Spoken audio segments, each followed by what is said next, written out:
D'abord, une des choses que j'aimerais dire, c'est que plus ça va, plus je me rends compte des différences profondes euh, dans l'abord des textes, dans la manière dont les textes sont écrits et lus.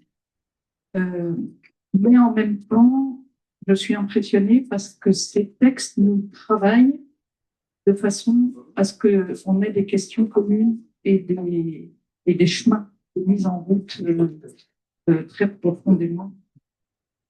Alors, de mon côté chrétien, je suis toujours très, très impressionnée par la façon dont la lecture juive, pas si c'est toutes les lectures juives, mais quand même la plupart des lectures juives euh, nous sortent de notre envie de réponse et de comprendre. Voilà, donc j'entends de plus en plus fort ce tchou tchou tchou tchou, arrêter de remplir les vides et regarder la beauté des vides. Et des fois, en tant que bibliste, je disais pour décoincer les gens chrétiens, écoutez, vous savez, les juifs, en général, ils descendent à la yeshiva, ils lisent au moins à deux. Et la tradition dit que s'ils n'ont pas trouvé trois manières de lire le texte, c'est qu'ils ont mal lu. Donc il y a vraiment quelque chose qui m'interpelle au fond. Euh, voilà. Et à chaque fois, j'ai un très grand plaisir de freiner et de réentendre comment la lecture juive vient approfondir les questions plus que d'y répondre. Je dis ça un peu schématiquement, hein, ou les réorienter ailleurs. Voilà, j'ai été très touchée aussi tout à l'heure quand tu parlais de euh, le monde et notre manière de vivre est centrifuge et que quelque part ces textes viennent toujours nous ramener au centre. Euh, Quant à ce texte, j'ai été impressionnée dans le groupe comment ça nous a fait venir sur des questions assez brûlantes je crois que je te l'ai dit, euh, comment l'émotion ou la réaction première avec toutes nos convictions et cette réaction qui risque de nous déborder et de ne pas nous rendre patients, si je reprends les mots du texte, entre cette réaction-là et une confiance qui peut être vue comme passive, c'est-à-dire que Dieu sait et moi je ne sais pas, donc je me retire un peu des choses. Donc on s'est mis à parler comment ce texte pouvait nous parler d'une sagesse qui est à au confluent. Voilà, de l'écoute de Dieu, on le prenait comme ça, et de nos propres réactions justifiées aussi. Donc c'est une première réaction comme ça. Je dirais juste aussi un petit mot par rapport à nous, public, puisque j'étais dans le public à ce moment-là. Il y a toujours une petite ambiguïté, on a envie de savoir. Et du coup, remettre au centre, lire, ce qui n'est pas la même chose. Oui. Chaya, peut-être, si tu veux bien. T'as rien à dire? Non, t'as rien à dire? Non, mais. Non, mais j'ai rien à dire. Attendez. Ah, c'est bien. M'a dit, je te suis. Bon, très bien, ça va venir. Alors, la première fois que je viens ici, j'avais peut-être des idées préconçues, pas positives, rassurez-vous, hein, sur lire les Écritures. C'est évidemment quelque chose qui m'interpelle, qui j'appelle tout croyant, nous musulmans en particulier. J'ai beaucoup apprécié le processus. C'est-à-dire qu'on commence vraiment par une surface, c'est-à-dire qu'on a un texte hein, qui est relativement court, on l'a peut-être déjà lu, en tout cas on le relit rapidement, et c'est un texte relativement simple apparemment, et plus on le lit, plus on se rend compte qu'il est riche, il est complexe, et il y a au détour d'une phrase ou d'un mot des problèmes très profonds qui sont évoqués et qui font des résonances en nous, et on doit s'arrêter parce que voilà, le temps est limité, mais on pourrait continuer sur ces textes et pendant encore des heures et des heures. Donc ça, je trouve que c'est un processus extrêmement riche.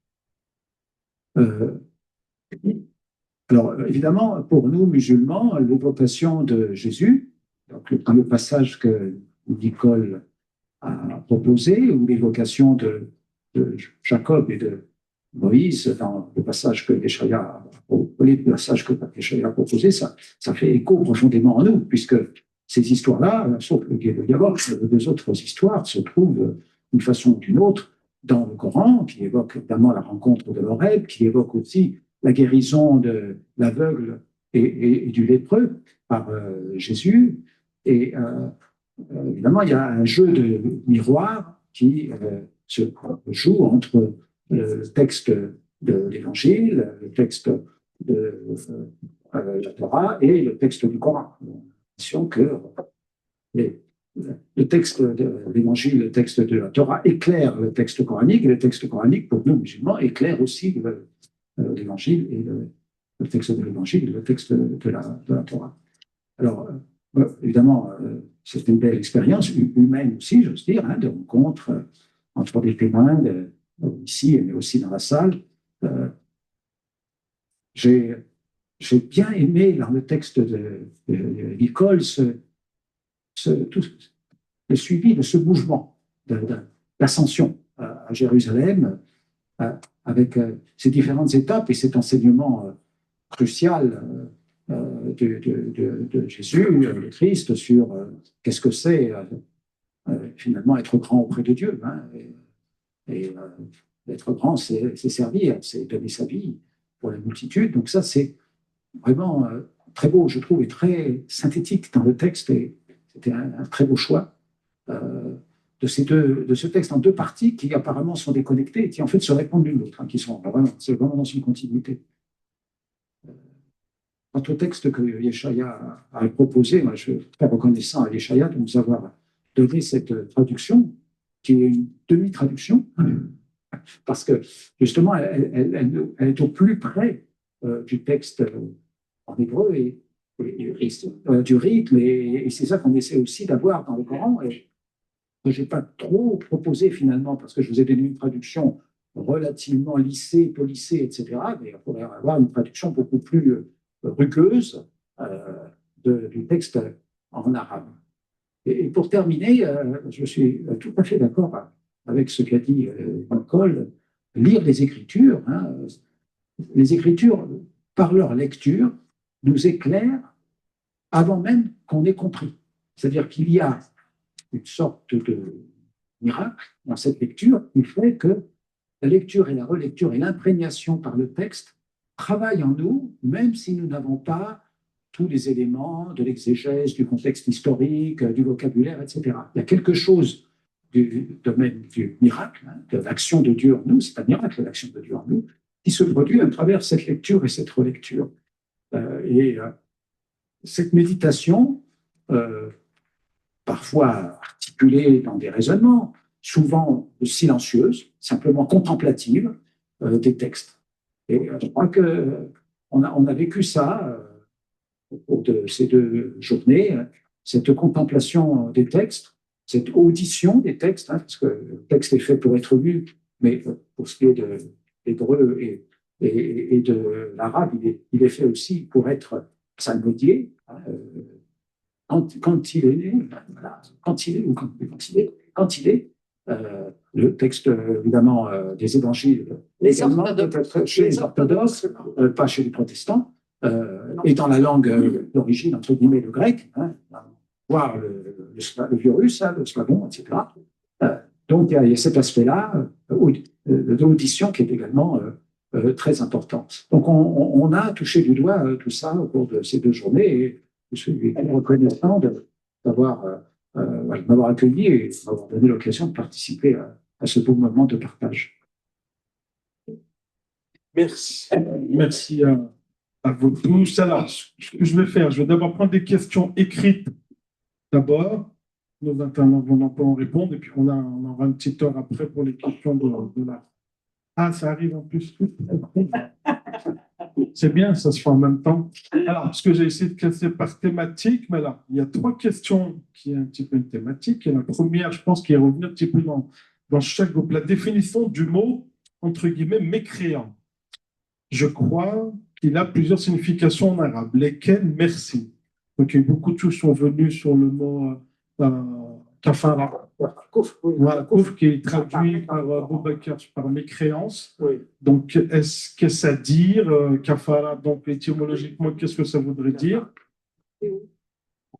C'est le verset. C'est vers la fin. C'est justement quand il dit. Le peuple tué. Voilà. Et donc, est-ce que finalement, c'est un appel à tuer les mécréants? Voilà. Pour aller crainte direct, mais tu en as parlé tout à l'heure. Le Satan seul m'a fait oublier d'y penser. Finalement, s'il oublie débouche sur un bien, est-ce que Satan peut entrer dans les plans de Dieu? Ah. Peut-être répondre à ça d'abord. Ensuite, Oui. il y a...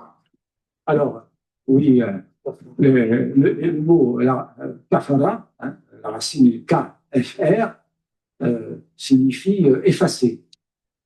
Le mot est d'ailleurs utilisé pour parler de Dieu lui-même qui efface les fautes des pécheurs. Le kafir, dans le Coran, c'est celui qui efface le souvenir de Dieu et qui ne croit pas à la révélation qui lui est apportée. La révélation nouvelle, qui est celle du Coran. Ça peut évidemment revêtir une connotation très péjorative, et dans la bouche de certains musulmans, effectivement, il y a une connotation de mépris ou d'animosité qui, a priori, ne doit pas exister, puisque chacun est libre de sa foi, de sa reconnaissance. Hein.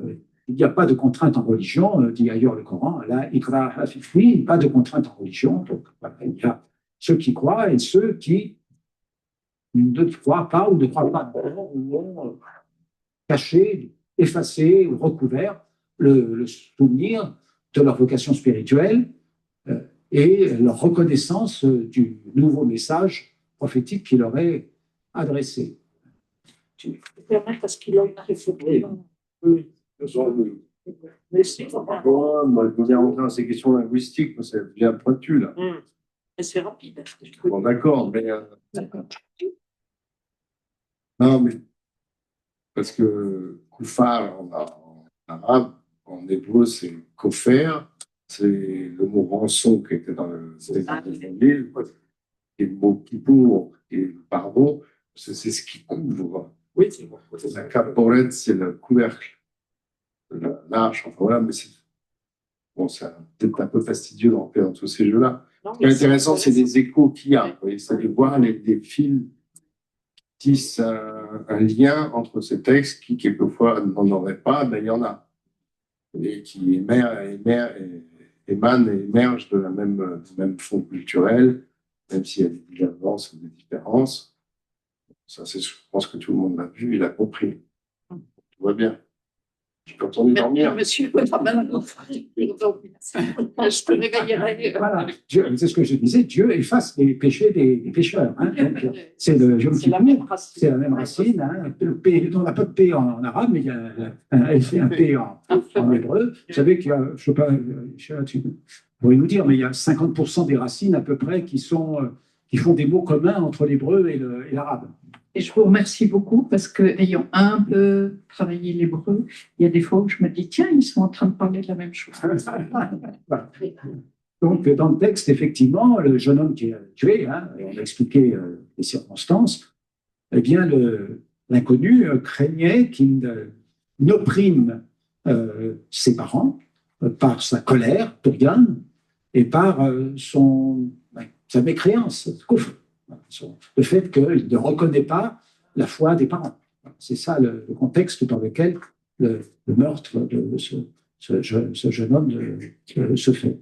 Bien évidemment, dans toute l'histoire du monde musulman, je ne parle pas de la foi, mais de la réalisation historique de la civilisation musulmane ou arabo-musulmane, comme on dit, des communautés non musulmanes qui ont existé pendant des siècles et des siècles, qui ont coexisté, qui se sont entreconnus avec les musulmans. On a parlé de l'entreconnaissance.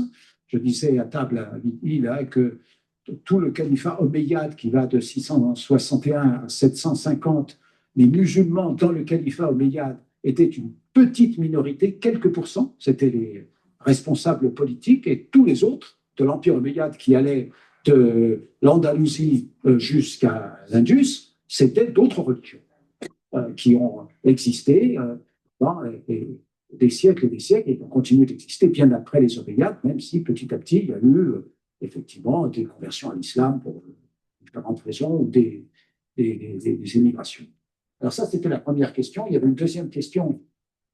Ah oui, c'est le Satan qu'il faut. Alors ça, c'est dans les plans de Dieu. Rien n'échappe au plan de Dieu. Rien n'échappe au plan de Dieu. C'est une évidence spirituelle et métaphysique, et Satan fait partie du plan de Dieu. L'histoire est racontée dans la deuxième sourate du Coran. C'est une histoire qui se trouve aussi dans les évangiles apocryphes, je crois, où voilà, c'est l'histoire de la création d'Adam. Les anges sont catastrophés par le projet divin de créer quelqu'un qui va verser le sang et semer la corruption sur la terre. Et Dieu dit, je sais ce que vous ne savez pas, et il demande aux anges de se prosterner devant Adam, alors que les anges n'ont été créés que pour l'adoration de Dieu, qui est évidemment pour eux terrible, mais ils obéissent tous, ils se prosternent, sauf un djinn très élevé, donc une créature psychique, le djinn, bon, on n'a pas trop parlé de ça, mais qui était présent auprès des anges et qui refuse, en s'enorgueillissant, Abba wa Stakbara, et il refuse et s'enorgueillit en disant, mais raisonne, tu m'as créé de feu très pur, regarde-moi cet Adam que tu as créé d'argile, je suis meilleur que lui. Et à ce moment-là, Dieu dit à ce djinn qui s'appelle Iblis, une racine qui signifie le désespoir, tu deviens l'adversaire du genre humain. Shaitan, tu es l'adversaire. Iblis dit, bon, je sais que je suis chassé du paradis, mais accorde-moi un délai parce que je vais te prouver que j'avais raison et que tu vas voir l'être humain, ça va être une catastrophe. Et Dieu, qui est Al-Mu'min, le croyant en l'homme, dit, tu as ce délai, parce que moi je suis sûr que l'être humain, in fine, va accomplir le plan dans lequel je suis. Donc tu as le droit de le tenter, seulement ce droit-là. Tu fais la petite susurration à l'oreille, hein, et tu vas voir que finalement, certains te suivront, mais globalement, l'humanité va accomplir le destin pour lequel je l'ai créé. Voilà, donc Satan fait partie du plan divin. Le fait que nous soyons dans ce monde, dans l'épreuve, dans la tentation, parfois malheureusement dans le mal, dans la souffrance que nous subissons, ça fait partie du plan, mais justement pour un plan plus haut, puisque nombreux sont ceux parmi nous qui disent, comme Ayoub, Saïdouna Ayoub, comme Job, oh mon Dieu, mais qu'est-ce que tu me fais subir? Pourquoi, mon Dieu, explique-moi. Et évidemment, la foi consiste à être certain qu'une explication nous sera donnée pour le mieux à la fin, quand nous ferons face à notre Seigneur. Donc Satan est complètement dans le plan divin, il est, par autorisation divine, l'avocat de l'accusation dans le procès qui nous attend, l'avocat de l'accusation, hein, c'est celui qui va nous dire « Ah, regarde comme il a été, il n'a pas fait le bien, il a été distrait. » Et il aura un avocat de la défense qui, pour les musulmans, est notre Seigneur Mohammed, qui est, les musulmans disent c'est lui le consolateur dans l'évangile de Saint Jean, hein, le paraclet, qui Sahib Shafara, le détenteur de l'accès d'intercession pour toute l'humanité, puisqu'il a été envoyé à la Alamin comme une miséricorde pour les C'est lié à la question, c'est pour ça que c'est exceptionnel. C'est juste une remarque. Je sais pas si Vite, parce que après, non, je peux pas, c'est casse fonctionne. parce que vous avez parlé de force centrifuge. Est-ce que Satan, c'est pas juste le nom de cette force centrifuge? Et là, il y a une majuscule en français dans la traduction qui laisse penser à une personnalisation, mais est-ce que ce serait pas juste le nom de cette force centrifuge? Et Iblis est un acteur de cette force qui va vers l'oubli et l'éloignement de Dieu. Mais finalement, il y a bien écrit, c'est Satan qui me fait oublier. Et en fait, est-ce que ça revient pas à juste ce que vous avez dit tout à l'heure? Et Oui, voilà. Remarque. Alors, sur les trois sujets, oui, pardon, excuse-moi. Ouais, revenir sur cette histoire de Satan, parce que je pense que le travail des gens, là, ils sont au contraire, ils aiment bien le Satan. Mais, et comme ça a été évoqué, le Coran des historiens, qui est un livre très intéressant, tous ces textes, alors je ne veux pas jouer mon Rachid Benzine pour les anciens, mais c'est important de les resituer dans leur contexte historique et leur contexte culturel. Vous voyez que l'expression de l'employé Rachid, qui n'est pas de lui d'ailleurs, qui citait des gravats. Les gravats, il aimait bien. Construits sur les gravats. Alors, c'est gravat ou pas gravat, c'est peut-être un peu péjoratif, ça veut dire que c'est détruit, mais si vous voulez, moi j'ai remarqué une chose, et c'est l'occasion de le faire remarquer avec l'histoire du Satan, c'est que les gens prennent pour argent comptant ou pour acquis quelque chose qui ne l'est pas, d'évident. Et par exemple, dans les évangiles, le Satan joue un rôle. Dans le christianisme, il va jouer un rôle et il va être même officiellement pas trop, mais bon, personnifié d'une part, et puis par certains courants un peu hétérodoxes du christianisme, quasiment, où il y a une forme de gnosticisme, qui était une personnalité contre Dieu, l'opposant à Dieu, comme s'il y avait un duel. Parce que, évidemment, le monothéisme refusera. Et on a l'impression, je ne sais pas, je ne veux pas parler au nom du public, une partie du public, mais les gens comprennent ça pour, voilà, c'est évident, Satan, il est là, tout le monde connaît, on connaît son nom, Satan, ça, qui est un verbe en hébreu, Satan, qui veut dire faire dévier, c'était dit tout à l'heure, le déviant. Et si je dis que je suis sauté, c'est-à-dire je suis un déviant. En hébreu moderne, si on parle de quelqu'un qui a des pratiques sexuelles un peu admises, disons comme ça, on dirait que c'est sauter mine. C'est celui qui a des pratiques de sauter, c'est-à-dire qui est déviante. Mais c'est un verbe. Satan, ça veut dire celui qui est déviant. Et il n'apparaît quasiment jamais dans la Bible hébraïque. Il est extrêmement tardif. On a dans le livre de Job, ou dans un texte qui est quasi comique. Parce que j'insiste sur le comique de la Bible. La scène d'entrée du livre de Job, qui n'est pas un livre a priori très drôle, est une scène comique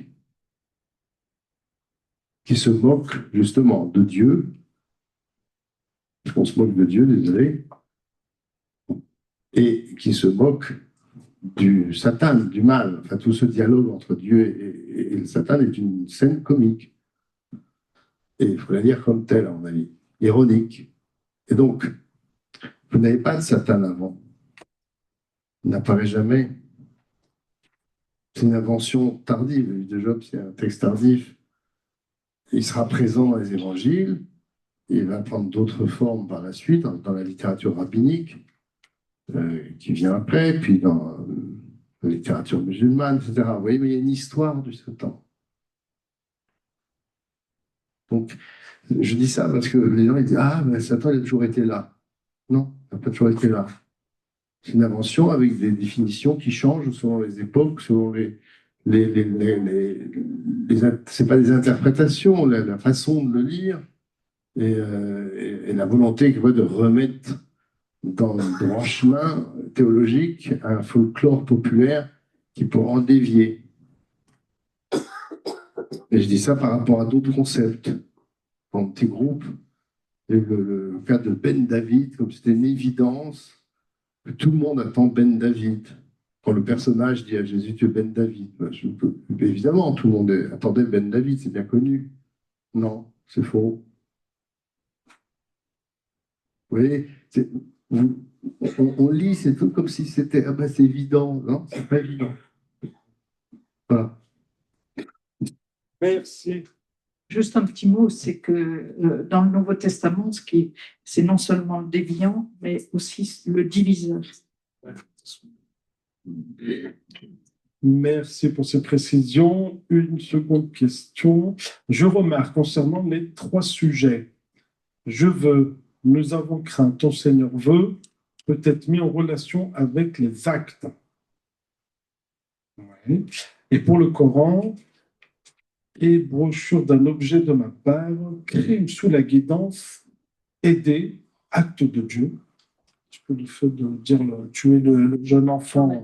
Mais quand, voilà, est-ce que, ouais, alors là, c'est carrément, c'est tuer avec l'aide de Dieu et un acte de Dieu. Et puis, nous avons la mise en relation avec les actes. Oui, c'est continuer à approfondir le texte, à trouver des relations entre les différents passages. Effectivement, il y a un aspect qui a l'air plus individuel, un aspect qui a l'air plus sous l'œuvre de Dieu, œuvre de pure miséricorde, gratuite, le mur, et puis un acte grave qui est finalement accompli à la fois par l'homme et par Dieu. Donc on peut faire ce genre de commentaires. Je ne vais pas aller voir, j'ai regardé quelques commentaires, mais qui sont restés relativement superficiels. Mais il y a sûrement des commentaires beaucoup plus approfondis. Simplement, le monde du commentaire coranique est très vaste et je n'ai pas sous la main tous les textes. Il aurait fallu que je fasse une étude préalable beaucoup plus approfondie pour recueillir l'ensemble des commentaires possibles. Merci. Alors, là, il y a 2 questions. Alors, excusez ma question qui pourrait être naïve, trop franche. La philosophie pourrait-elle être plus précoce que des mathématiques? La philosophie pourrait-elle être plus précoce que des mathématiques? Bon, il y a peut-être un lien, la personne peut-être vous expliquer. Deuxième petit B. Nonobstant toutes les méta-analyses, serait-ce possible de faire des parallèles avec la psychologie? Par exemple, Moïse pourrait avoir caractère, tempérament étourdi et donc faire un parallèle avec donc à être ce que est, avec nos mauvais penchants, c'est ça? Ah, je suis désolé, j'arrive pas à... Il y a Chaya qui peut répondre. Chaya qui peut répondre. Alors, si tu peux déchiffrer aussi, ça m'aiderait. Il n'a pas compris la question. Il a compris la question. Désolé, je n'ai pas fait l'école des chats, moi. On peut faire la sieste tranquille. Hein. Ah oui, non, mais c'est la personne de précité qui avec.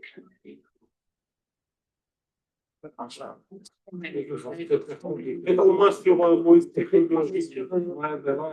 d'abord, encore une fois, je ne sais pas s'il y a des traditions de lecture sur la psychologie des personnages. C'est la question, si j'ai bien compris. Je ne suis pas sûr qu'on ait les mêmes lectures des textes qui sont, je l'ai dit en introduction du tout début, qui ne sont pas de même nature.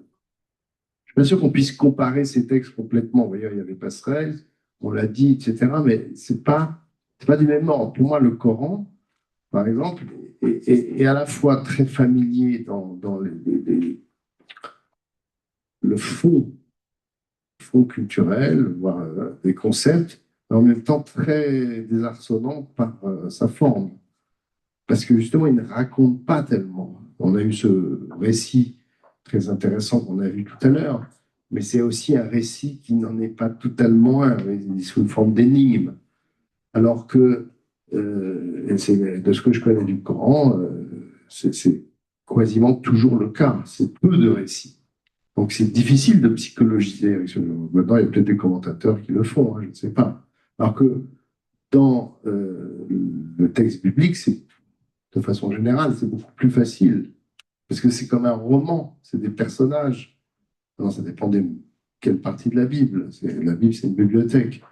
Mais il y a des parties énormes qui sont très humaines. Et le personnage principal de la Bible, c'est pas Dieu, c'est l'être humain, avec ce qui trouve. Parce que d'ailleurs, je vous signale que plein de gens viennent avec des idées préconçues vers la Bible en disant ah, c'est un livre de morale, c'est un. Oui, bon, d'accord. Sauf que quand vous lisez les récits comme morale, il y a mieux. Hein. Franchement, ça ne veut pas dire qu'il n'y a pas de morale. Il y a de la morale dans le fond. Il y a je ne dis pas que ce n'est pas sous-tendu par de la morale et de l'éthique. C'est évident qu'il y a une recherche de ça. Mais vous avez une quantité de personnages, à commencer, puisqu'on parlait de Ben David, de David lui-même. Franchement, je n'aurais pas voulu le croiser dans la rue, moi, David. En tout cas, pas après 9 h du soir. Avec ma femme, encore moins. Une trop jolie femme pour ça. Non, mais David, quand vous étudiez le texte de près, qui est passionnant d'ailleurs, extrêmement intéressant, les personnages, mais terribles. On est dans Shakespeare. La Bible, c'est pas drôle, c'est la Bible. Shakespeare, c'est la Bible. C'est pas une plaisanterie. Mais le problème des gens, ils viennent avec leurs icônes, leur bouche en cœur. Oh, je lis la Bible, la Sainte Bible. Eh ben, vous allez en avoir pour votre argent. Sauf des passages. Et donc, Beaucoup. donc vous avez tort de sauter les passages. C'est des passages très intéressants, justement, très révélateurs de la nature humaine, de tous les affres de l'être humain dans toutes sortes de dimensions et les passions humaines. Vous voyez, on en revient au Satan. C'est un livre là-dessus. La capacité d'aimer, la capacité de haïr, de la jalousie, de l'envie, etc. C'est un livre, c'est un trésor pour la psychologie, vraiment. Il faut le lire comme tel. Donc, ce que je vous disais, c'est un des malheurs de la Bible, c'est d'avoir été rangé dans les livres religieux et d'être abordé avec des pincettes religieuses. On a des camps, alors là, théologise. Bon, pour moi, c'est affreux de faire ça, c'est affreux. Il ne faut pas faire ça. Et c'est pas un livre pour Sainte-Nitouche. Il faut toucher, il faut y aller. Ben oui. Et donc, pourquoi je disais ça? Ah oui, j'ai perdu le fil. Ah si, la psychologie, oui, oui. Ah, la psychologie, oui. Donc les personnages ont une psychologie. Tous. Ils ont la plupart ont. On peut réfléchir, mais je ne sais pas moi le psy ici, hein, donc on peut le faire travailler, mais quel est sur tel ou tel personnage, vous voyez, comment on va analyser le trait de caractère ou la façon de réagir à telle ou telle situation. C'est valable pour tous. Aucun personnage n'y échappe. D'ailleurs, c'est très intéressant que dans la Bible, c'est pareil, il y aura une différence, je pense, avec l'approche des évangiles, il me semble, et je crois aussi avec le Coran, mais ce n'est pas à moi de le dire, c'est à mes partenaires. Mais dans la Bible hébraïque, je préfère d'ailleurs le terme de Bible hébraïque à Premier Testament ou Ancien, c'est plus clair, je trouve. Bon, enfin, dans la Bible hébraïque, il n'y a aucun personnage n'est indemne. Ça n'existe pas. Vous voulez que je les descende? On fait le baltrap? Aucun problème. Ils sont tous problématiques. Du début à la fin. Et Moïse n'échappe pas à la chose, et Abraham n'échappe pas à la chose. Tous. Il y a un malin plaisir de montrer leurs failles. Donc, le saint, hein, non, il n'y a pas de saint. Ils font des erreurs, hein, oui, désolé. Gardez ça pour le voyage au Maroc. Il n'y a pas. Ils ne sont pas sains, ces personnages. Ce sont des personnages extrêmement humains et capables de choses extraordinaires et en même temps avec leurs défauts. On peut en faire la liste, si vous voulez. Et donc, et puis alors là, si je sors des commentaires rabbiniques, alors, ils en mettent une couche. Quelquefois, ils enfoncent la tête sous l'eau du personnage. Pas toujours.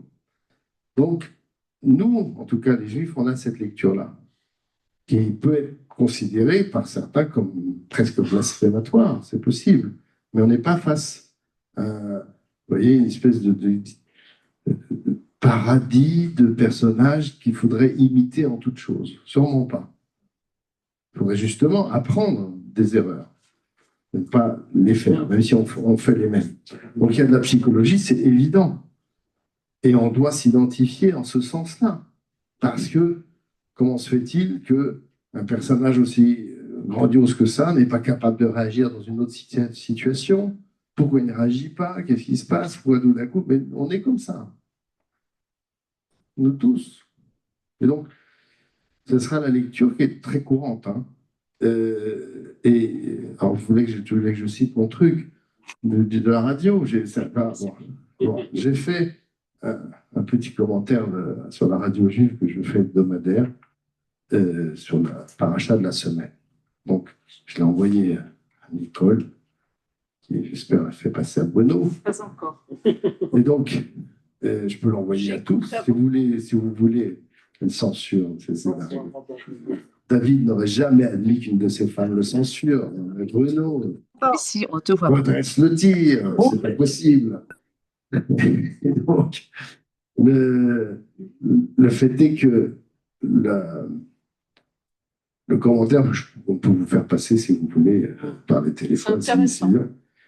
J'explique une chose, j'ai très peu de temps, hein, j'ai 8 minutes, 10 minutes pour dire un truc, c'est très court. Donc, on est dans les scènes où Moïse se présente à Pharaon. Et Dieu durcit le cœur de Pharaon. D'accord? Jusqu'à l'entêtement absolu, jusqu'à la catastrophe pour Pharaon. Bon. Alors, on peut lire toute cette série, parce que c'est assez long. C'est un long texte, très long texte, plusieurs chapitres qui se répètent, et puis tel plaît, et puis ça marche, puis finalement ça ne marche pas, et puis on recommence, etc. Vous voyez, cet entêtement de Pharaon. Et moi, j'ai expliqué à la radio, je dis, mais je suis Pharaon. Alors, les gens vont dire, bah non, surtout pas, vous n'êtes pas Pharaon, monsieur le rabbin, vous êtes tellement gentil. Non, je suis Pharaon. Et pourquoi je ne m'identifierais pas? Je ne vais pas vous dire, identifiez-vous à Moïse, c'est tellement mieux. Ben non, pourquoi? Parce que nous sommes tous pharaons. Tout le monde est têtu, tout le monde s'enfonce, tout le monde fait une connerie, puis s'entête à continuer, etc. On a tous ce trait-là. C'est un trait de caractère, c'est de la psychologie. Donc j'ai développé, en expliquant une explication freudienne, c'est qu'en fait, comme il y a un trio, il y a Dieu qui envoie Moïse à Pharaon pour l'avertir, et Pharaon s'entête, et Dieu le ramène à l'ordre en lui envoyant une plaie supplémentaire. J'ai expliqué que ça correspond au trio freudien du ça, du moi et du surmoi. Pharaon, c'est le ça, la pulsion, qui surgit du fin fond de l'être humain. Moïse, c'est le moi, qui vient essayer de le raisonner et de lui expliquer, mais ça ne sert à rien. Et puis Dieu, c'est le surmoi. Vous voyez, c'est une lecture psychologique que j'ai faite cette semaine, psychanalytique, oui. Mais c'est des lectures tout à fait légitimes. Donc c'est assez commun dans le monde juif de faire ce genre de choses. Donc voilà, pourquoi pas. Mais je ne suis pas sûr que ça fonctionne à fond. Est-ce que les chrétiens acceptent de faire la psychanalyse de Jésus? Est-ce qu'ils acceptent d'analyser ses erreurs, etc. Oui, mais si vous le divinisez trop, c'est embêtant. Il devrait être dans le surmoi. Est-ce qu'il est là? Où est-ce que vous le mettez? Oui. C'est là où là. Donc, je te laisse répondre. Et puis, est-ce que dans l'islam, on oserait faire ce genre de choses? Je ne suis pas très certain. Non, pas pour Jésus. Elle n'a pas psychanalysé Jésus. Qui ça? Non, Dolto, elle a Elle a lu au niveau psychanalytique, Qui n'est elle pas n'a pas passé sur son- elle n'a pas psychanalysé justement du tout. Non, ce que je voulais dire, c'était juste une anecdote hein, et qui pour moi dit l'important de pas. Tu disais nos textes. Alors nous chrétiens, on risque de dire mais le Nouveau Testament, c'est l'amour, c'est tout le monde s'embrasse, tout va bien, contrairement à la Bible hébraïque. Oui, je sais. Mais je vous dis juste une anecdote. Quand j'étais bibliste, donc je proposais une lecture à des groupes dans toute la région sur une partie de texte. Et donc, à Romans, ils avaient l'habitude de prendre une année de la Bible hébraïque, l'autre année du Nouveau Testament. Donc, j'arrive, c'était la Bible hébraïque, ils lisent Jacob, en me disant bien, l'an prochain, on passe au Nouveau Testament. Je dis oui, oui, pas de problème. J'arrive à la fin de l'année, faire un peu le point, etc. Et je leur dis, et maintenant, sur quoi on va lire? En silence. Je leur dis, et alors?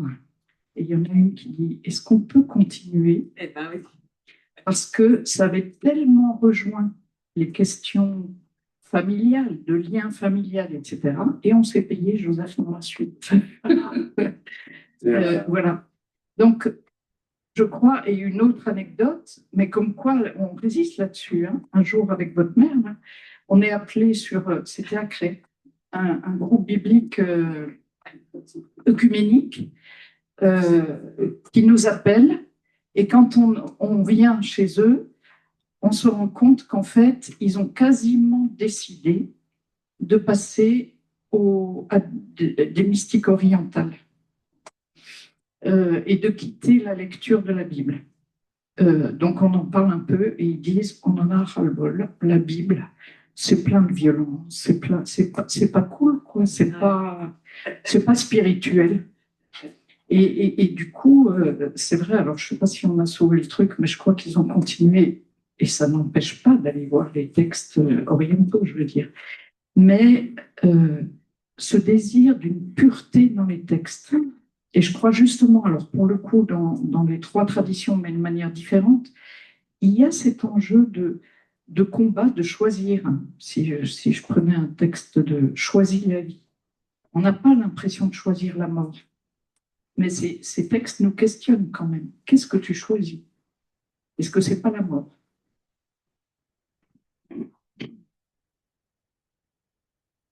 Merci. Dernière petite question écrite. Là, peut-être que j'ai fait l'exercice merveilleux d'écouter, lire la Bible en son intégralité. 2 podcasts par jour. J'aimerais pouvoir vivre la même expérience avec le Coran en français. Connaîtriez-vous un podcast qui répondrait à ma demande? Podcast Bible, la Bible en 1 an sur YouTube. Bon, il y a le nom, machin, je ne sais pas. Top secret. Alors, sur les podcasts pour le Coran en arabe et en français, vous en trouverez pléthore. Donc, vous allez sur votre appli préférée. Moi, c'est Spotify. Après, chacun fait comme il veut, mais vous en trouverez plein. Après, selon le type de récitation, le type de psalmodie qu'on a eu ce matin, il y en a différentes. Donc, il y en a qui sont plus longs, qui sont plus lentes, qui sont plus méditatives, qui sont plus. Donc, selon vos goûts, entre guillemets. Et puis, vous en avez qui font un verset en français et qui font entrer le même verset en arabe. Et vous en avez qui font le contraire, qui font le verset en arabe, dans le texte originel, et après, vous avez le verset en français.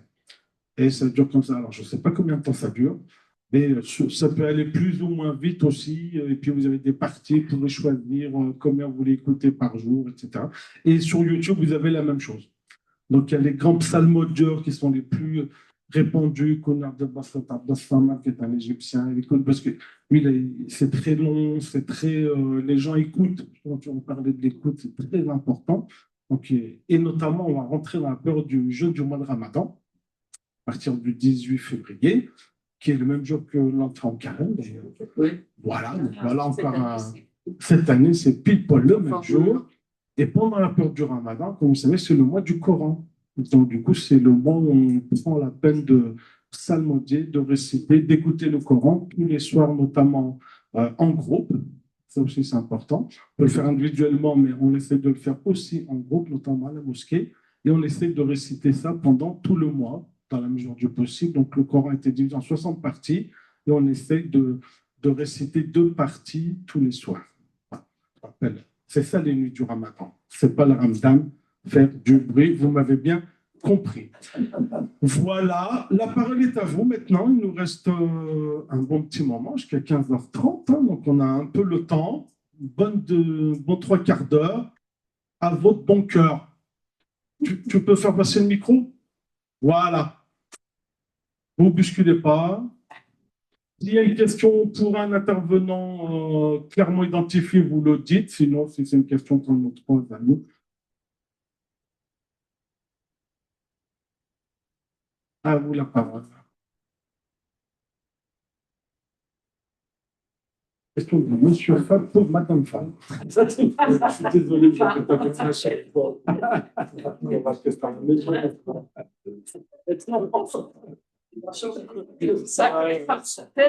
Par question, les hommes se taisent et par question. Oui, voilà, c'était la question de ce matin par rapport au poisson, mais comme Raphaël est parti, je reprends sa question. Merci, merci. On a discuté l'histoire du poisson, et ce que Raphaël disait, ce qui paraissait sensé, Si, on entend. je rapproche de ma bouche. Ce qui me paraissait intéressant, c'est que le poisson, c'est un peu comme le savoir, ça glisse entre les mains et ça repart dans l'océan des incertitudes. C'est une interprétation. Mais qui ouvrait quand même notre échange parce que c'est pas mal comme idée. Mais je ne sais pas qu'est-ce que vous en pensez.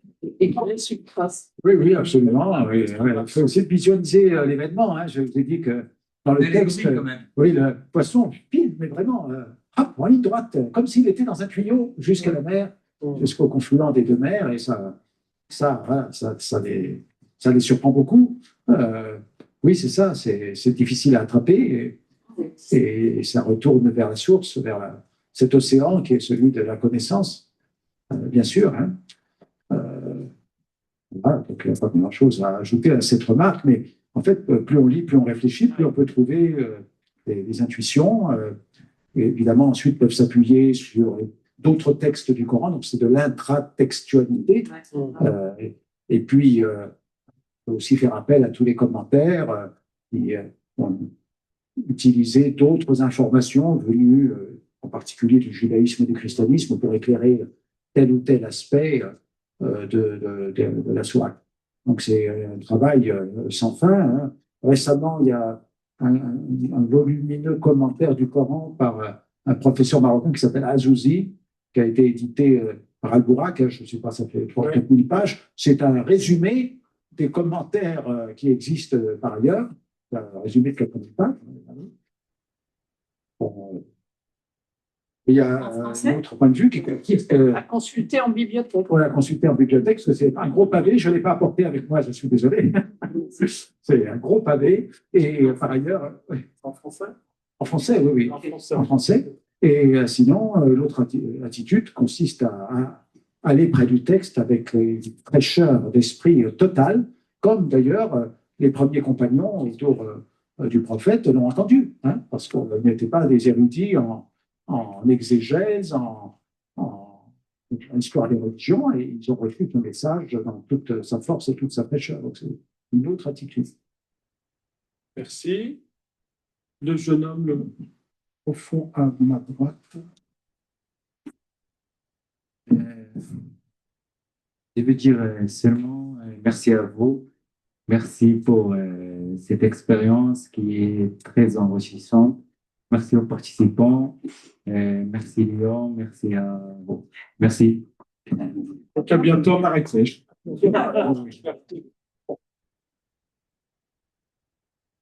Merci bien. Oui, c'était juste une question, Monsieur Guillardoni. Je vous posais la question de la traduction de Blacher. Oui. Vous m'aviez dit que vous alliez faire un commentaire sur cette Merci de me rappeler ça. Merci de me rappeler cela, oui. Les traductions sont difficiles, comme je l'ai expliqué. Parfois, un traducteur critique les autres traducteurs et finalement, tous finissent par être voilà, voué aux démonies. Bon, donc, Régis Blacher, c'est un universitaire islamologue français des années 60. Il a traduit le Coran avec certains principes, comme par exemple celui qu'un mot arabe a forcément une seule traduction en français. Pour dire que si on choisit de traduire kafara par mécréant, ben c'est mécroire, c'est mécréant partout. Et ça crée parfois des petits twists dans le texte, parce qu'on est obligé de rentrer dans cet a priori qui s'est avéré quand même pas très fécond. Et en effet, la plupart des traducteurs utilisent différents mots en français suivant le contexte pour traduire les mots arabes. Donc ça, c'est la traduction de Blacher. J'ai parlé de la traduction de Berck aussi, qui est une traduction assez, très très belle du point de vue de la rationalité, de la clarté. Hein. Puis celle de Chouraki, qui elle est très obscure, mais très belle aussi, mais obscure dans la mesure où il crée plein de néologismes pour pouvoir coller au plus près du texte coranique, des racines sémitiques. Hein, donc il resémitise, entre guillemets, le texte du Coran, et puis on aura d'autres traductions également. Il y a une grande richesse de traduction sur certains sites Internet pour répondre à la question. Il y a le texte en arabe, le verset en arabe, et puis il y a plusieurs traductions possibles. Et alors, parfois, évidemment, les traductions sont assez différentes. On trouve assez facilement le Coran en arabe et le Coran en français sur Internet. Ce qu'on trouve moins facilement, malheureusement, c'est l'ensemble complet dans lequel on aurait le texte en arabe, les différentes traductions en français, les points délicats, le vocabulaire et résumé des commentaires. Et ça manque. Et je sais qu'il y a eu des projets de le faire. Ouais, Coran mais 12-21. voilà, ouais, Coran 12-21. Donc, ça, c'est le Coran du 12e au 21e siècle. Et malheureusement, c'est moins connu. Et ce sont des initiatives souvent universitaires qui sont parfois un petit peu difficiles d'accès pour le néophyte ou le lecteur qui veut juste avoir un premier point de vue. Mais on a quand même la chance maintenant d'avoir beaucoup de traductions et d'avoir quand même aussi beaucoup de documentation.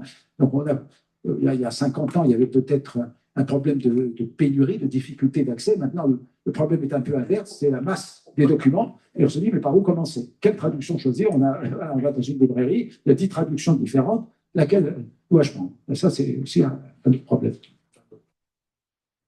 Donc, pour le site, c'est Coran 12-21.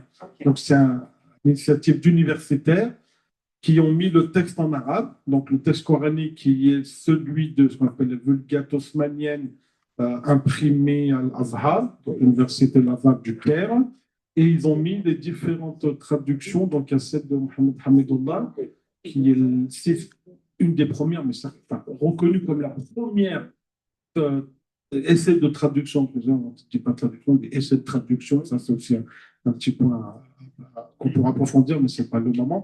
Un musulman en français. C'est la première faite par un musulman français. Il y en a eu d'autres, mais elles n'étaient pas complètes. Quelques petits morceaux, mais pas complets. Et 12-21, il y a celle de Blacher d'ailleurs. Je crois qu'il n'y a pas Berck, il y en a 2-3 autres. Et pourquoi 12-21? Parce que 12, c'est 12e siècle. C'est 1141, la traduction du Coran en latin. Pas très loin de chez nous, la Pierre le Vénérable, voilà, l'abbé de Cluny, dans une intention pas très louable. Et 21, parce que, voilà, un peu polémique, mais ça peut être intéressant. Et puis 21, parce que 21e siècle. Et c'est un site qui s'enrichit au fur et à mesure. Donc, ce n'est pas toujours la même chose. Des fois, il y a des commentaires, des fois, il n'y en a pas. Donc, des fois, il renvoie d'autres liens, d'autres choses. Mais pour une première approche, c'est 12.21. 12-21. Et vous pouvez mettre le son. Donc, il y a différents types de psalmodies aussi que vous pouvez retrouver. Et puis, il y a la lecture aussi en français. Donc, voilà, c'est un site qui petit à petit s'enrichit au fur et à mesure des possibilités financières, des subventions, etc. Question, cher public. Le micro. Ah, encore Marie-Pierre. Profite-en, Marie-Pierre. Ceux qui veulent poser des questions, Une question, je oui. vais poser, excusez-moi, c'est une question d'Aïd. Est-ce qu'il y a, chez les musulmans, des partages, comme nous on fait des partages d'évangile, c'est dans les maisons en fait, c'est pas à la mosquée, c'est pas voilà. Nous on a des petits groupes d'animation, voilà, de partage d'évangile une fois par mois, voilà. Est-ce que c'est une pratique chez les musulmans? Vous n'êtes pas taxé de séparatiste.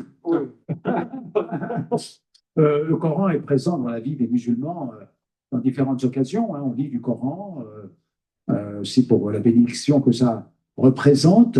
Pendant le Ramadan, le Coran est très présent. Il est aussi présent parfois sur les murs des maisons. Des versets du Coran ou des petites sourates sont calligraphiées et sont exposées comme des œuvres d'art. Et il y a aussi des cercles de lecture et de commentaires du Coran, en particulier dans le cadre des confréries dont on parlait ce matin. L'enseignement spirituel s'appuie beaucoup sur le Coran, puisque la vie spirituelle du musulman se nourrit de la révélation, et la doctrine mystique de l'islam est en fait un commentaire du Coran. C'est un commentaire de l'exemple des prophètes du Coran, qui est ensuite mis en perspective et alors peut-être compris avec une dimension psychologique, parce qu'il y a effectivement dans certains passages, comme on l'a vu là, des réactions psychologiques. On comprend le comportement de certains personnages, mais aussi on va peut-être au-delà de la psychologie vers une approche spirituelle des grandes valeurs que ces prophètes incarnent ou qui peinent à incarner, comme en l'occurrence par exemple la patience que Moïse a du mal à accepter, au moins au départ dans ce texte-là. Donc oui, le Coran est très présent et la plupart des foyers musulmans ont un Coran chez eux, ou même plusieurs Corans, des petits et puis des très gros, par exemple des très beaux avec une belle écriture. Et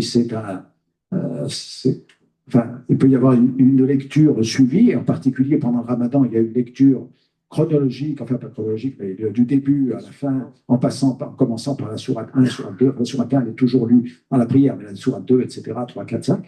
Et puis, il peut y avoir aussi une lecture surprise, alors, comme on fait probablement aussi pour la Bible et les évangiles et le Nouveau Testament, on ouvre une page au hasard et puis on dit, et on se dit, voilà, peut-être que Dieu fait bien les choses et que le message que je vais lire reproduit ce que j'ai envie d'entendre, ce qui correspond à mon état ou à mes problèmes. Merci. Ouais, c'est madame. Non, derrière, la troisième dame. Il faut lever la main, elle veut dire oui, oui. Et après, derrière, allez-y, on vous écoute. Je vais ajouter M. Abdelhak concernant les cercles, comme a dit Marie-Pierre, une nouvelle tendance en Tunisie, c'est les cercles, c'est les clubs de Coran. Donc, surtout les femmes après la retraite. Elles essaient de lire le Coran dans des cercles, mais pour l'apprendre, c'est pas pour l'expliquer. Donc, je ne sais pas pour les chrétiens que pour les musulmanes, c'est-à-dire surtout après la retraite, c'est une nouvelle tendance comme les clubs de chant, comme les clubs du sport. Il y a le club des Corans, c'est d'apprendre sans comprendre. Voilà. C'est pour apprendre, pour pouvoir le réciter, le continuer, voir le psalmodier. Il y a une concurrence, elle a terminé cette sourate. C'est stimulant. Oui, c'est un sport. Stimulation. Oui, parce que c'est important aussi pour le musulman d'essayer d'apprendre le Coran. Que souvent on nous dit, c'est aussi. Attends, pardon, il y avait quelqu'un derrière. Excusez-moi. Vous avez bien dit qu'il y avait des moments de lecture du Coran dans les familles ou ailleurs. Par contre, est-ce qu'on le commence, ce passage, comme nous l'avons fait par exemple ce matin? Voilà. Ça, c'est une question, bon, c'est peut-être une question de chrétienne, hein, tout simplement. Excusez-moi. Non, pas très souvent, je pense. Évidemment, il y a des foyers érudits avec la possibilité de recevoir de la part des plus anciens un enseignement d'exégèse sur le Coran, voire d'herméneutique spirituelle, d'extraction du sens ou des significations cachées des versets. Mais c'est plus rare. Ce que, en revanche, toutes les familles essaient de faire, c'est d'enseigner à leurs enfants un minimum de Coran, ou un peu plus que le minimum, parce que la récitation elle-même, comme ça a été dit par notre sœur, là, a une vertu, une valeur, simplement par le contact avec les mots, avec le rythme, avec les phrases. Et même si on ne comprend pas le détail de la signification de chaque mot. Et ça, c'est. Faut voir que, vous le savez sans doute, hein, moins de 20% des musulmans sont des musulmans pour lesquels l'arabe est la langue maternelle. La plupart des musulmans ne sont pas arabes. Ils sont indonésiens, indiens, pakistanais, africains, et ils ont donc d'autres langues. Même les Arabes apprennent comme langue maternelle un dialecte, la darija, et ils apprennent l'arabe classique, le fusha, en allant à l'école coranique ou à l'école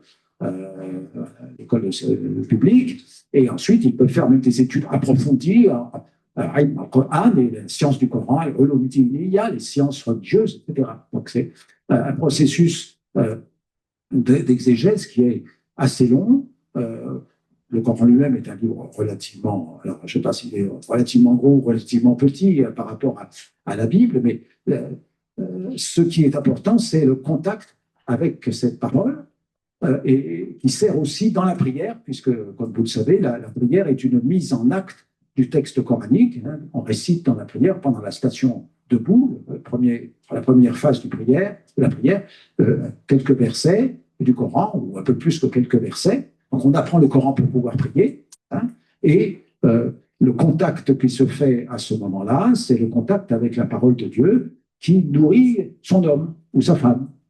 Hein, parce que voilà, la parole de Dieu nous nourrit spirituellement. Il y a une question. Il y a deux questions, justement. La première serait pour Nicole. Donc, quel est le terme grec qui est traduit par les nations, dans le verset 33? Ils le livreront aux nations. Chouraki le traduit par les païens. C'est à ethné, ce qui est donné ethnologie. Le mot c'est à ethné, les nations, ce qui a donné ethnologie, tous ces mots-là. Je pense que Chouraki traduit, c'est pas le seul, par les païens, hein, c'est ça, oui. Pour bien montrer que c'est ce que je vous ai dit, c'est au-delà des Romains. Dans cette relecture, c'est pas historique, c'est pour dire que l'ensemble, croyant comme non ou croyant autrement ou comme non croyant, résiste et rejette cette manifestation. Et la seconde question chat, donc pour Yeshaya, sur le verset 37 de Marc 10, accorde-nous que l'un à ta droite et l'autre à ta gauche, nous siégerons dans ta gloire. Qu'est-ce que je vais me mettre à commenter le Nouveau Testament?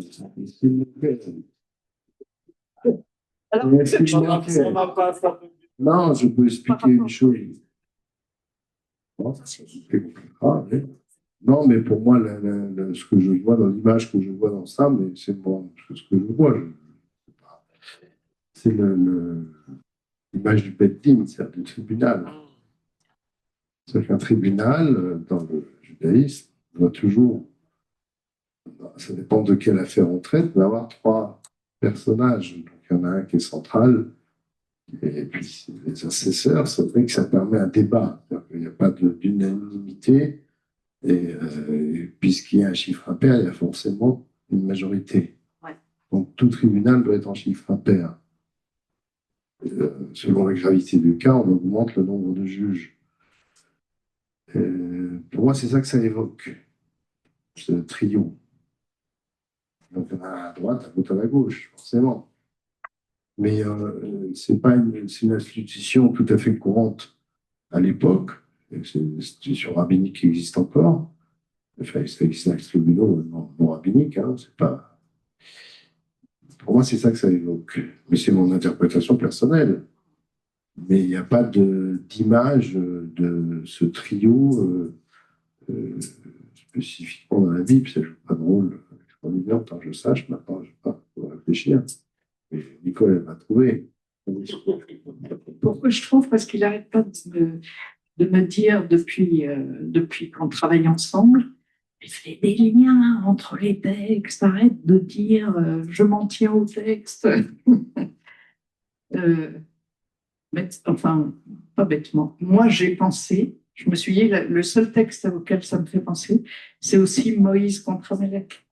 Quand il est trop fatigué et que du coup, on vient le soutenir. Vous avez aussi les grammateurs. Ben,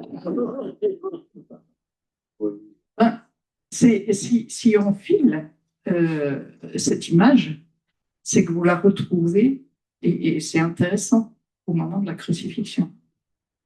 Ah oui, c'est un. Vous avez un à sa droite, l'autre à sa gauche. Ils ne soutiennent pas. Non, tu as raison, ils ne le soutiennent pas. J'avais une question pour les trois intervenants sur si vous connaissez des initiatives ou des croyants des différentes religions mis ensemble sur un plan. Là, on est plutôt sur le plan intellectuel de partage de nos textes, mais est-ce que sur le plan spirituel, vous connaissez des initiatives où on prie ensemble? Et qu'est-ce que vous en pensez? Ou voilà, vaste peut-être question. Tu peux prendre la parole? Tout ce que je peux simplement dire que moi, je connais des temps plutôt ponctuels.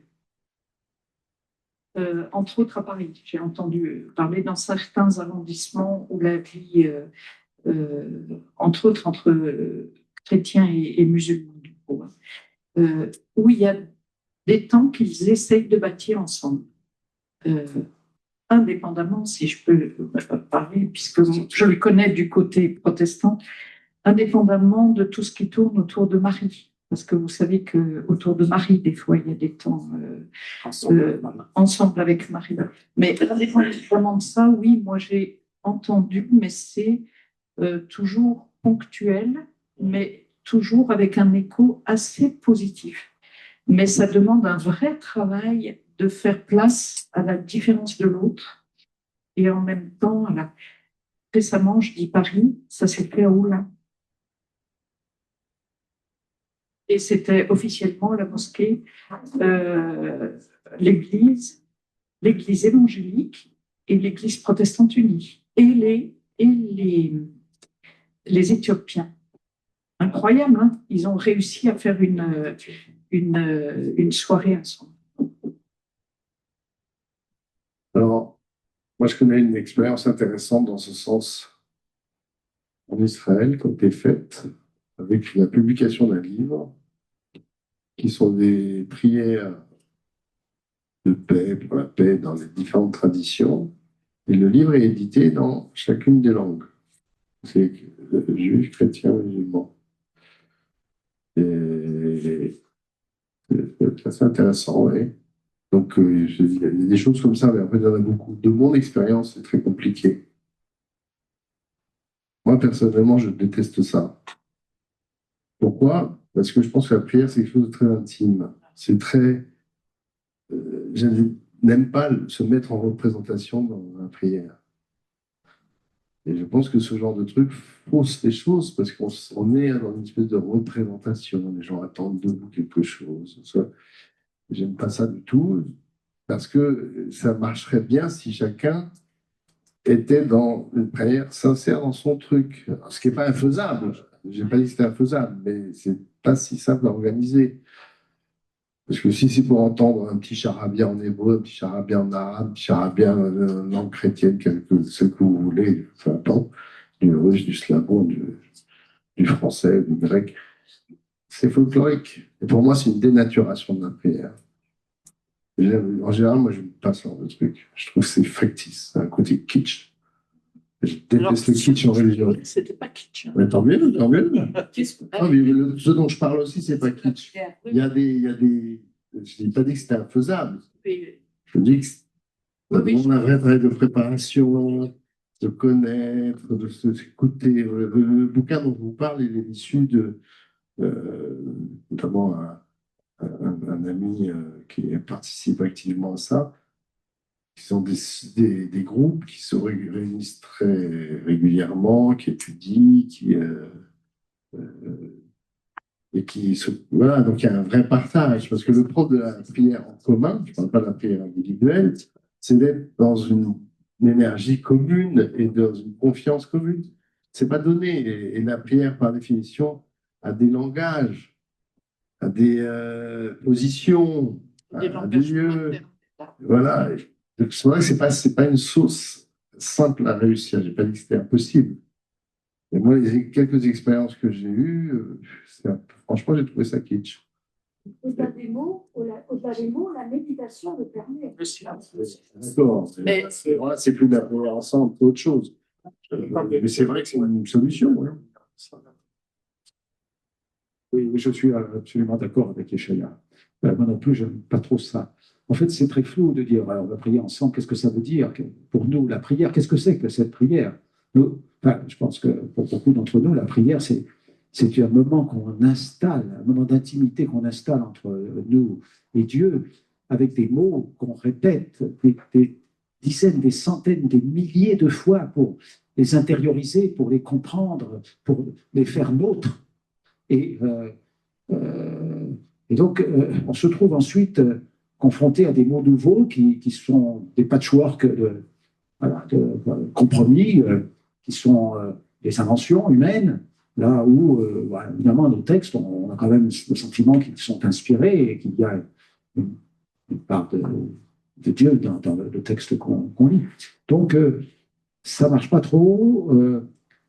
On peut éventuellement, évidemment, formuler des vœux ensemble, des invocations, mais vraiment la prière, comme relation à Dieu, ça se fait dans un cadre donné, providentiel, avec les instruments, les outils que Dieu nous a donnés dans notre religion. C'est d'ailleurs un problème qui s'est posé en 1986, au cours de la première rencontre d'Assise, où le Vatican, sous l'impulsion de Saint Jean-Paul II, a dit nous allons prier ensemble.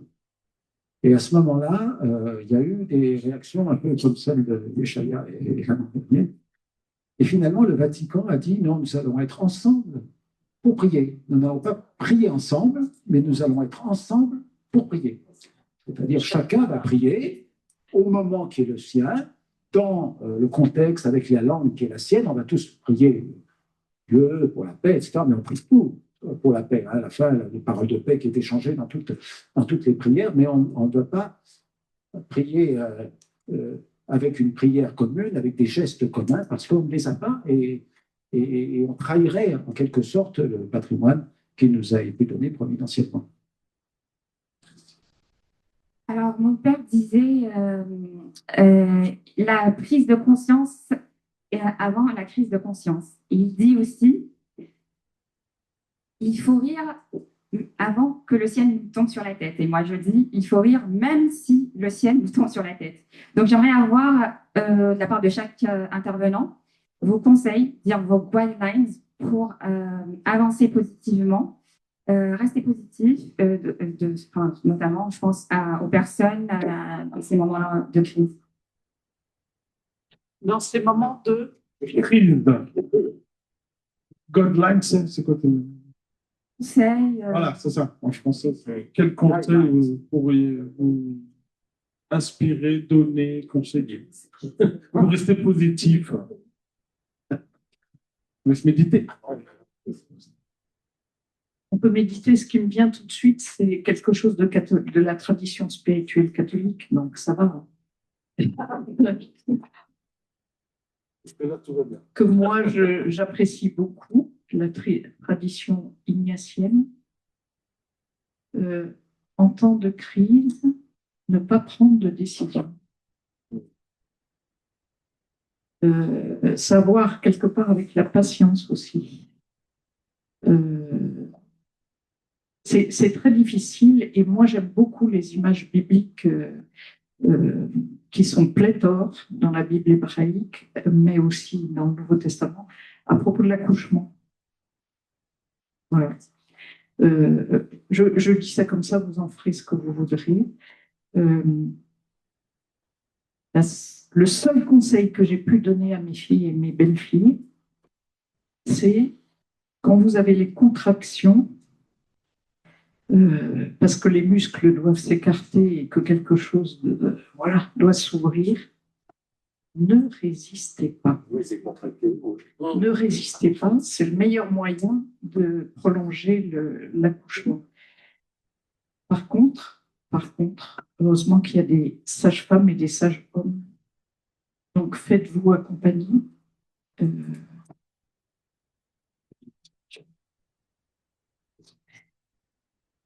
Oui, il faut évidemment avoir la patience et s'installer dans la prière comme étant un lieu de refuge par lequel on peut agir d'une façon mystérieuse. Alors, on aimerait bien agir d'une façon matérielle. Certains d'entre nous le font, hein, à un petit niveau, à un niveau moins petit, parfois de façon très efficace, à un niveau plus élevé dans la hiérarchie du monde, des grands de ce monde dont le texte proposé par Nicole parlait. Mais on a quand même globalement le sentiment de notre impuissance.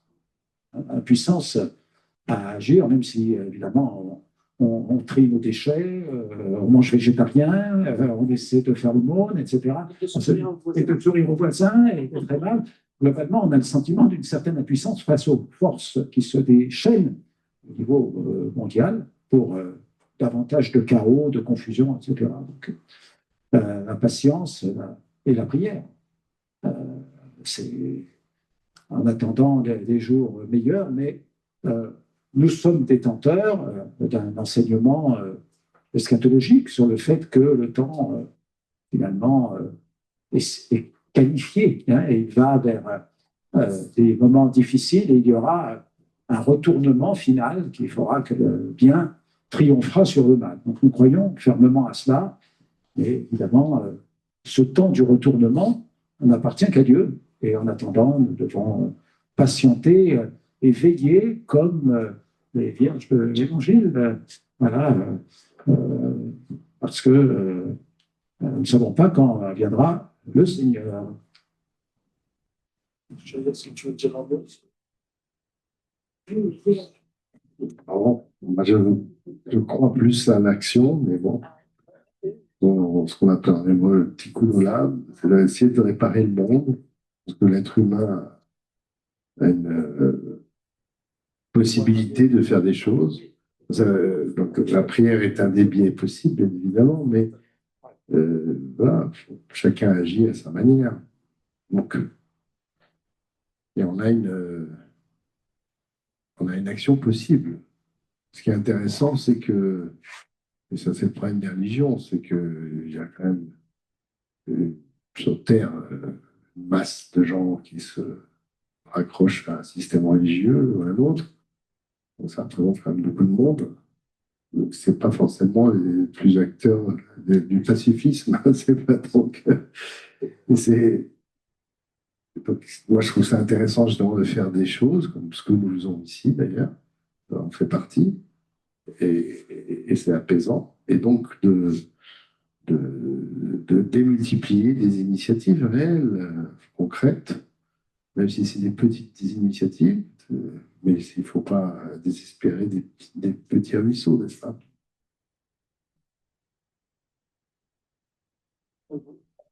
Ah, gauche, oui.